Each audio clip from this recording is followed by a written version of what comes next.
Pengertian pengawasan. Pengawasan merupakan suatu usaha sistematik untuk menetapkan standar pelaksanaan tujuan dengan tujuan-tujuan perencanaan, merancang sistem informasi umpan balik, membandingkan kegiatan nyata dengan standar yang telah ditetapkan sebelumnya, menentukan dan mengukur penyimpangan-penyimpangan serta mengambil tindakan koreksi yang diperlukan.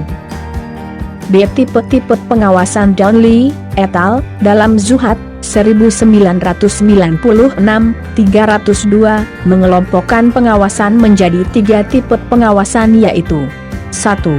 Pengawasan pendahuluan, preliminary control. 2. Pengawasan pada saat kerja berlangsung, current control. 3. Pengawasan umpan balik, feedback control. C. Tujuan fungsi pengawasan. 1. Adaptasi lingkungan. 2. Meminimalkan kegagalan. 3. Meminimumkan biaya. 4. Mengantisipasi kompleksitas dari organisasi. D. Langkah-langkah fungsi pengawasan. 1. Penetapan standar dan metode penilaian kinerja. 2. Penilaian kinerja. 3. Penilaian apakah kinerja memenuhi standar atau tidak. 4. Pengambilan tindakan koreksi. Pentingnya pengawasan. Ada beberapa alasan mengapa pengawasan itu penting, diantaranya A. Perubahan lingkungan organisasi. Berbagai perubahan lingkungan organisasi terjadi terus-menerus dan tak dapat dihindari, seperti munculnya inovasi produk dan pesaing baru, diketemukannya bahan baku baru dan sebagainya. B. Peningkatan kompleksitas organisasi. Semakin besar organisasi, makin memerlukan pengawasan yang lebih formal dan hati-hati.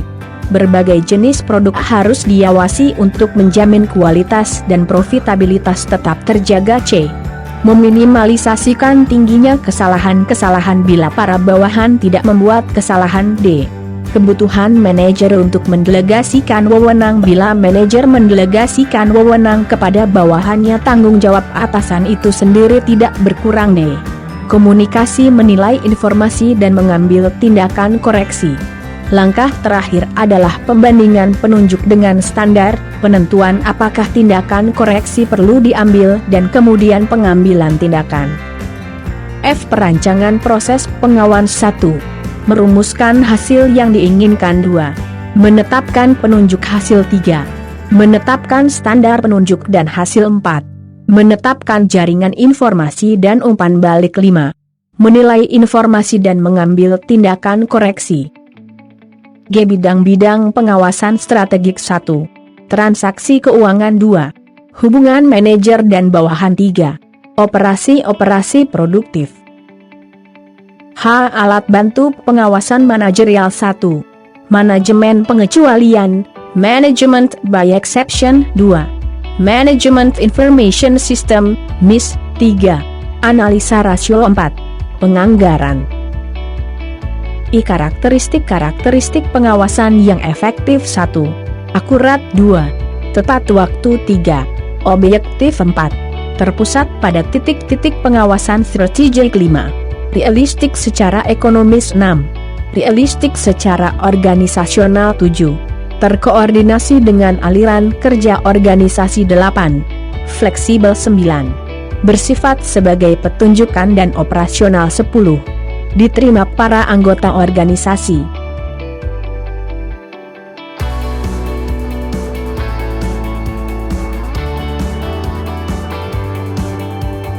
Pengertian pengendalian. Pengendalian adalah suatu proses pemantauan prestasi dan pengambilan tindakan untuk menjamin hasil yang diharapkan.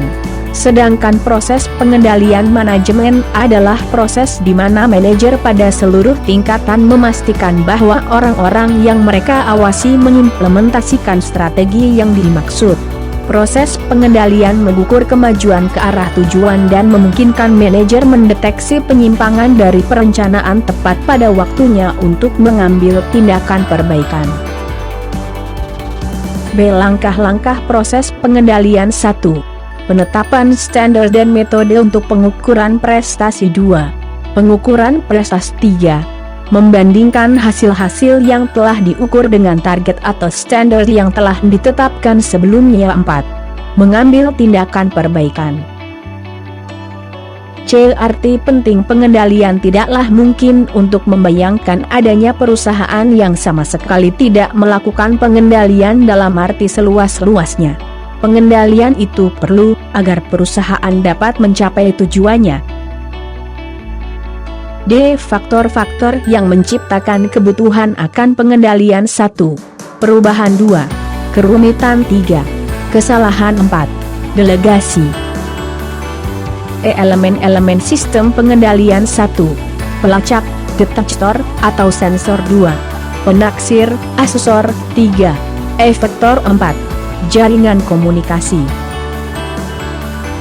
F. Metode pengendalian. Karena organisasi, orang-orang, lingkungan dan teknologi terus mengalami perubahan, sistem pengendalian yang efektif membutuhkan peninjauan kembali dan perubahan yang berkesinambungan. Sebagai contoh, bila sebuah divisi produksi mempekerjakan individu yang relatif tidak memiliki keterampilan dan tidak berminat akan pekerjaannya, maka sistem pengendalian mungkin memerlukan sering diadakannya pemeriksaan mutu dan produktivitas yang terinci. Akan tetapi jika perusahaan bermaksud untuk memproduksi produk jasa yang sama di lokasi yang lain dengan karyawan yang lebih terampil dan tertarik akan pekerjaannya, maka sistem pengendaliannya mungkin membutuhkan lebih sedikit tempat pengukuran dan para karyawannya dapat diberikan otonomi dan tanggung jawab yang lebih besar untuk memantau dan memperbaiki prestasi kerjanya. Jenis metode pengendalian. 1. Pengendalian pratindakan. 2. Pengendalian kemudi atau pengendalian umpan ke depan. 3. Pengendalian penyaringan. 4. Pengendalian purna tindakan.